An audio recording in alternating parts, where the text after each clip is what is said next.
45 years. And every lecture, tour, workshop that I do, I talk about our use of old wood, why we do it, why it's superior. And of course, when we use old wood that sounds better, we also don't have to cut a tree to get it.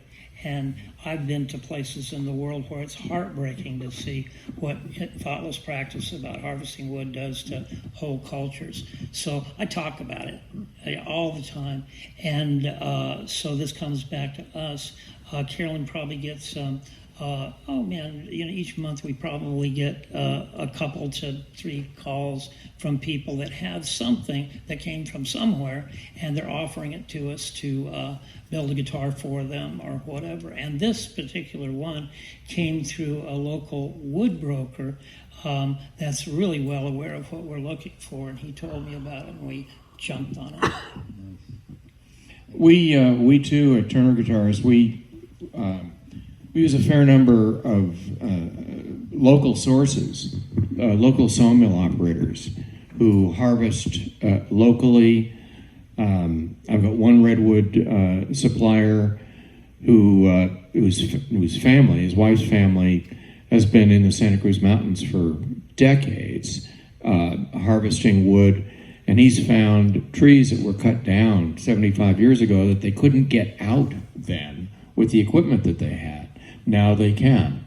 The laminates in the back of the neck on this guitar are our local black acacia, Acacia melanoxylon. It was brought over from Australia and Tasmania, 100 years ago or more, as an ornamental. Yes, it's a sister of koa. The interesting thing is, whereas koa is a little more mahogany-like, the black acacia is a little more, has the characteristics more of Indian rosewood in terms of its hardness and stiffness. And so it was really nice to use that local wood in the necks of these guitars. And I've got a number of suppliers. Walnut, local maple. You don't think of maple as being California wood, but we have big leaf maple in the Santa Cruz Mountains. The black acacia, which can be beautiful, just beautiful. And of course, we do use import woods, like the Honduras mahogany that's in the body and the neck on this one. And then responsibly harvested ebony. Our mutual friend Bob Taylor has been at the forefront of changing the ebony industry and basically he set up a sawmill in Africa to make much better use of the wood. Unfortunately, a lot of the third world wood harvesting is incredibly inefficient, and we'll find that probably less than 10% of a log will wind up being used as useful lumber. I mean, I did the math once, and it blew my mind how horrible it was to see how much waste there was in our industry, frankly. So I have a question from YouTube. It says, does wood really matter, and what is the difference in redwood compared to other woods? Redwood is more like cedar, western red cedar, than it is like spruce. It may be a little harder to find wood that we consider appropriate for guitar tops. We're very, in the wood industry, there's a term FAS, firsts and seconds, and that is considered close to the top of the wood grading. Then there is pattern maker's grade, particularly for mahogany. For us, the FAS and pattern maker's grade is about 95% unacceptable. We are a real pain in the ass for wood dealers because our standards are so high. And those standards, what's weird about the standards particularly for guitar tops, is that the wood is graded visually. And years ago, Richard showed me a guitar top, a spruce top, that was beautiful. It was straight grain, tight grain, and it was floppier than shirt cardboard. And so it would be graded close to the top on the visual basis. But as far as a usable guitar top, you'd have to use it on the smallest guitar you made to get away with using it. So the wood thing it's interesting because we are, your standard hardwood dealers hate guitar makers. The only way I was able to get away with buying from some of these people was to put the stacks of wood back in better condition than I found them when I went through 100 pieces of wood to grab 3, So that's the first rule of choosing wood at a lumber yard. Leave the pile neater than you found it. I've got it.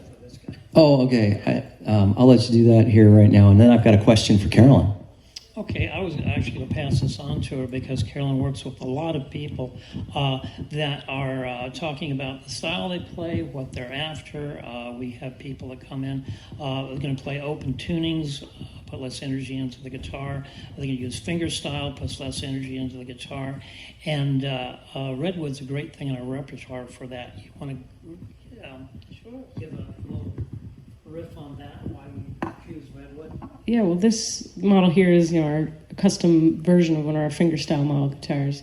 And Richard designed that initially with cedar as a top wood due to its responsiveness.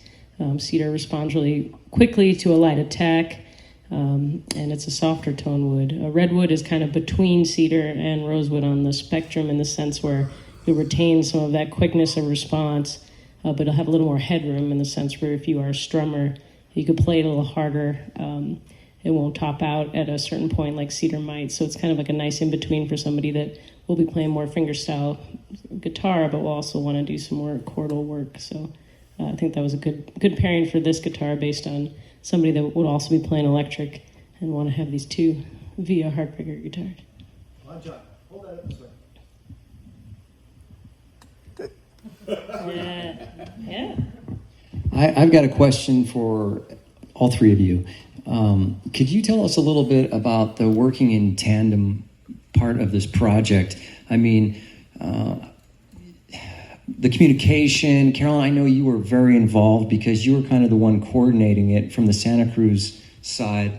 And could you tell us a little bit about the process in terms of not only building your own guitars, but building them with each other and, coming up with the wood selections and just bring us up to speed a little bit on how the process went. I would really defer to Carolyn to start out this process. Well, Because she did coordinate. I do wish you had cameras at the first get-together we had at our shop. It was pretty entertaining. Rick came over first thing in the morning, and there was coffee and a lot of laughs, and we kind of started out on what the design would be. It was kind of open initially. It really wasn't any rules. We knew we wanted to do the Model 1, and it was kind of up to us to decide which of our acoustics would be the best pairing for that. We thought the fingerstyle model, just being one of our more contemporary builds, would be a good fit. And then as we started talking, I think that was before we came into that special redwood from Yosemite, and so that kind of brought the project all together. I think, one of the things is that we both decided that, the Model 1 is sort of a fingerstyle electric guitar. And so pairing it with a fingerstyle acoustic guitar made by Santa Cruz Guitars was a natural, rather than doing it with a dreadnought or something like that. These guitars are plays well with others, that nice thing to see on the report card. These two guitars are going to play well together. One of the really cool things about this project is just what you said. Rick and you and I have done a lot of limited editions together, and the one thing we always talk about, as we did with this project, is we didn't want it to be gimmicky. We didn't want to build it just for the sake of building some fancy guitars and calling it a limited edition. This made sense in so many ways. I mean, it's an incredible story of reclamation. It's an incredible story of friendship and a relationship that spans, almost 50 years. These old guys they go way back. So, old friends, reclamation, the relationship that you guys have. I think it's, forgive me for saying, I think it's beautiful. So I think this is just awesome. It makes sense, and they go together. And I think we have a question at the back of the room. Do you find that the redwood and cedar give you more harmonics and overtones than the other top woods? Two-part question, so you can answer that first. Oh, okay. Harmonics, overtones. This is, I think this is really simple. If you put together two frequencies that complement each other, a frequency is a wavelength, and you put two together that match, they don't fight each other, so they sustain and they develop colorful overtones independent of the two original notes. If those wavelengths are contradictory, like mirror image of each other, they'll crash together, they'll kill the sustain, or they kill the energy, so no sustain, no overtones. So we achieve sustain and complexity of overtones by bringing things in tune and the components in harmony. The wood in itself is just a frequency. If the rest of the instrument is built in tune with it, that's where you get the overtones and clarity. So there's a lot of mythology, especially internet stuff, about the quality of woods. And the only place quality comes in is there's a certain array of woods that are good enough quality to build guitars out of, and some aren't. But when it comes to the particular piece, it's not a quality, it's a quantity. How bright is this? How warm is this? But it's going to make a frequency that you can manipulate. You can make it thinner and make it lower. You can leave it stiffer and make it higher. So we manipulate these components to work together and develop the harmony. It's not a rebuke that you're using the wrong terminology. Maybe you could rephrase that in a little different words about, is redwood more overall more resonant or clear or something like that? Does that make sense, what I'm saying? Remarkable. It's interesting, the term resonance is kicked around as though it is a universally wonderful thing. It's not. It's just a particular tendency for something, and in this case wood, to favor vibrating at a certain frequency. It can actually be a negative. In the violin world, there's, particularly with cellos, there is this phenomenon known as the wolf note, which is a note that suddenly jumps out significantly louder than any other when you play across the range. That's the wolf note. It's too loud because the instrument or some parts of the instrument are too resonant at that one frequency that is the wolf. We have the opposite also. We have resonant frequencies that suck energy away from the strings. This is particularly noted with Fender basses, which often have a dead spot around F sharp or G of the low E string. And that is because the neck is particularly resonant at that frequency, and it's sucking the energy out of the string. So resonance is an engineering term. It's not a qualitative artistic term as it is used by too many people. It actually means something, and we have to play with those resonances. You want the parts of an instrument to have peaks, resonances, but you don't want a giant one, which just makes it bark at that frequency, or that note just goes away. So we're trying to manipulate this kind of comb of resonances to make something that is interesting, but does not overpower the player by favoring one particular note or sucking that note completely away. May I tell you what Stradivari told me? Yeah. Okay. We are old. This is the beginning, actually, of my learning how to make guitars. There was nothing in print on guitar making, but there was plenty on violin when I started out. And in the book I was reading, someone asked Stradivari, "What note do you tune the violin to?" And he says, to the note no one will ever play. Right. Okay. Roger Simonoff is expert at this too, and a friend of both of ours. Yeah. Yeah. So anyway, what as zinny as that sounds, what it is if you were to tune the instrument to A, B, C, D, every time you played that note or that chord, the instrument would be really hot and really loud. That's what they refer to as the woof. So what Stradivari is saying is that you don't tune it to the note that anybody will play, and you can't go halfway in between the notes because that would be a sharp or a flat. So ideally, it's 25 cents or percent of the way through, and that's a note no one will ever play. And if you tune your instrument to that, then it'll sound great in all those ranges. A mutual friend of ours, Roger Simonoff, who teaches a course on tuning plates and tuning braces.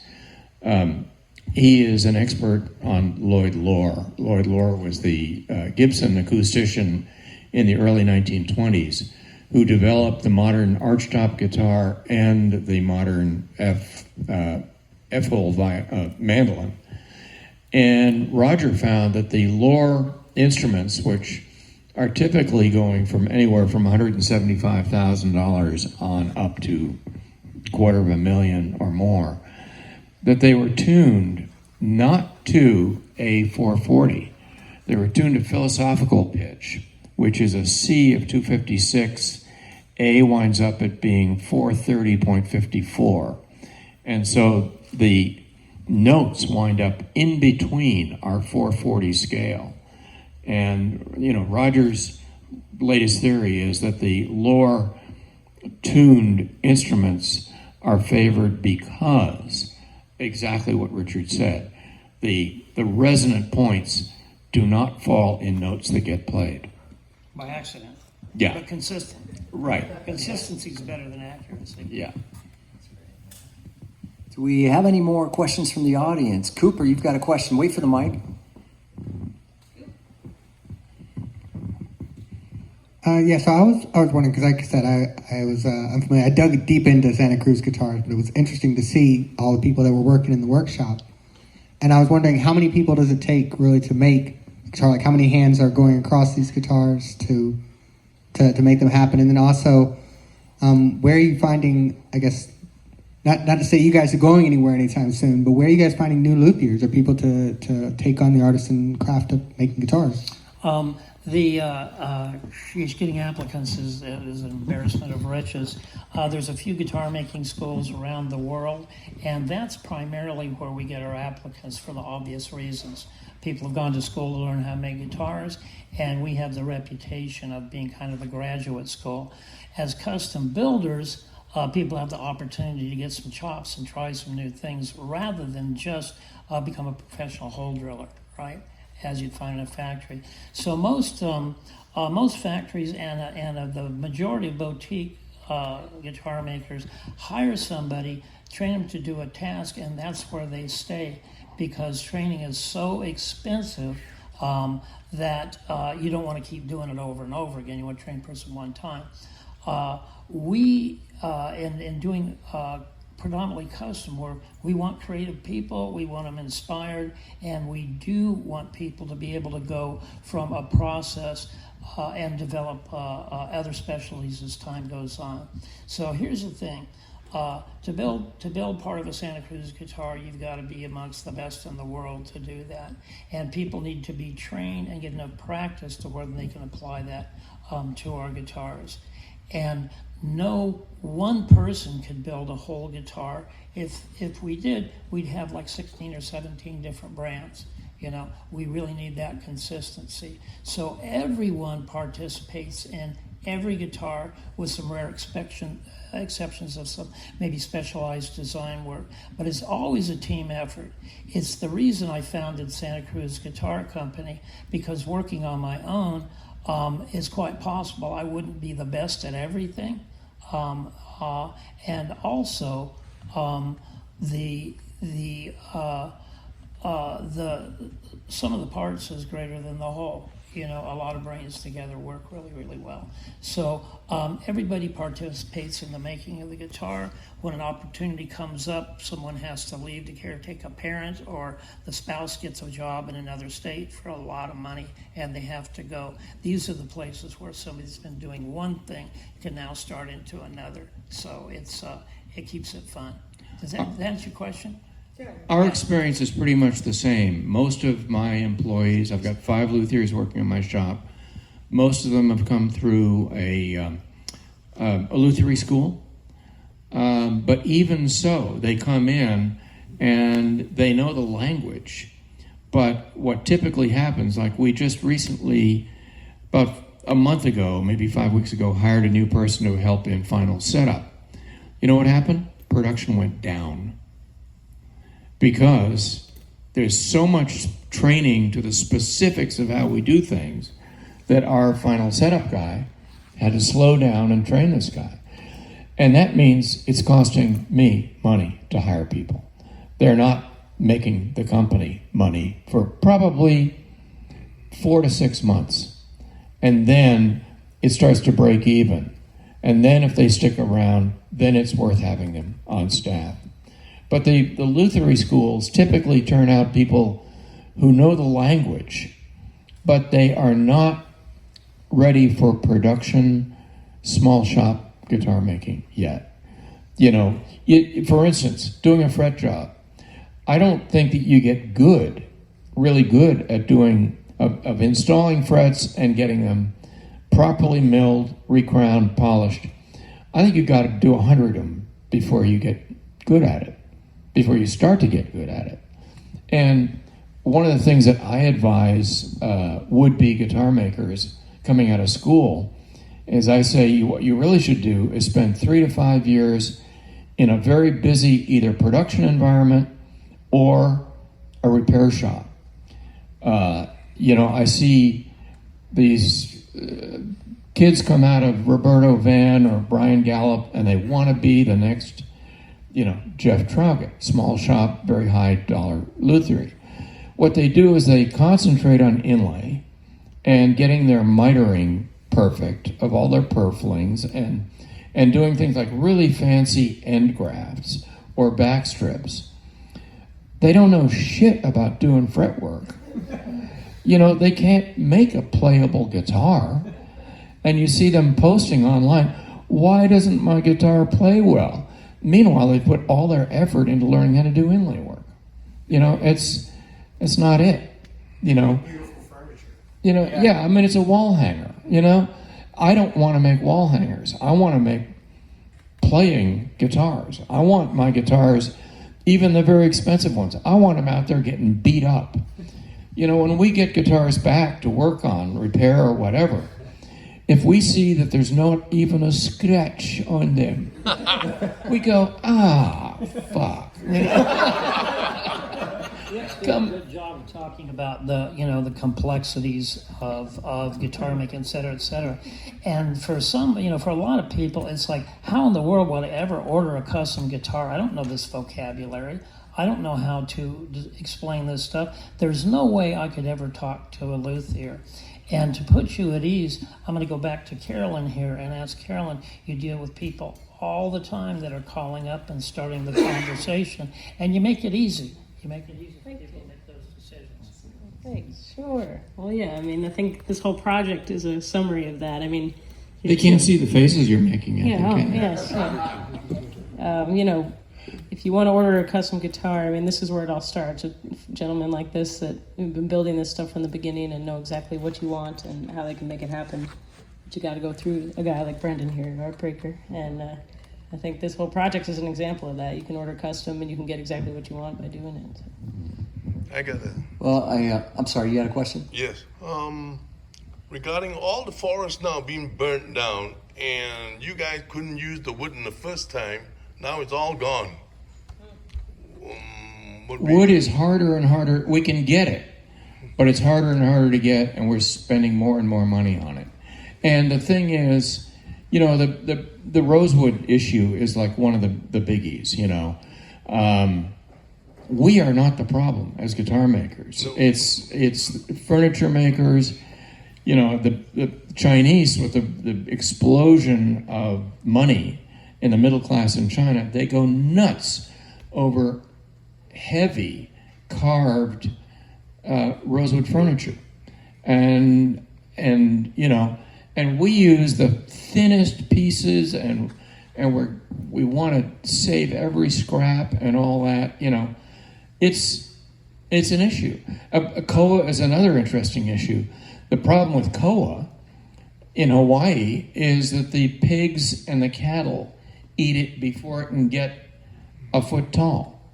And so the key to reforesting Hawaii with koa forests is keep the damn livestock away from the shoots. And Bob Taylor is helping with that. But it takes fencing the land, you know, and because these non-native species, goats and pigs and cattle, are getting the koa before we can get it. And yet it's a fast-growing tree. You know, a koa tree can be ready to harvest in 40 or 50 years, but they're not allowed to grow because the animals. One of the things that we both involve ourselves in is paying forward with conservation efforts. And I really, really strongly believe that charity is something you do when nobody's looking. Otherwise, it's marketing. So we don't advertise what we're doing in this, but you know, Greenpeace, Rainforest Alliance, there's a lot of people working to you know, conserve the resources, keep the old growth stuff around. And so it's really important for us to be active in that. Again, and we're using reclaimed stuff. So the things that you're talking about, the forest fires or animal degradation and so forth, at our scale, we make less guitars in a year than our darling friends at Taylor make before the first coffee break in a day. And so and they do a real good job of it, mind you. So for us, it's these resources are available. They take more work. We need more connections. But really, you know, we spent almost half a century establishing these. So right now, that's not a problem for us. But it's a really good thing to be aware of. You know, not everybody treats it so well. Guys, I just realized it's well after 9 o'clock. So for those of you that want to ask any more questions, Richard and Rick are going to hang out for a little while longer in the showroom, or if you want to get a picture or any good stuff like that. But at this time, I want to thank Richard, Carolyn, and Rick for coming and hanging with us at Heartbreaker Guitar and being a part of this project. So, yeah, fantastic. And if you wouldn't mind, Juan John, maybe you could just play us out real quick, and then we'll see you all in the showroom for those of you who want to hang out a little longer.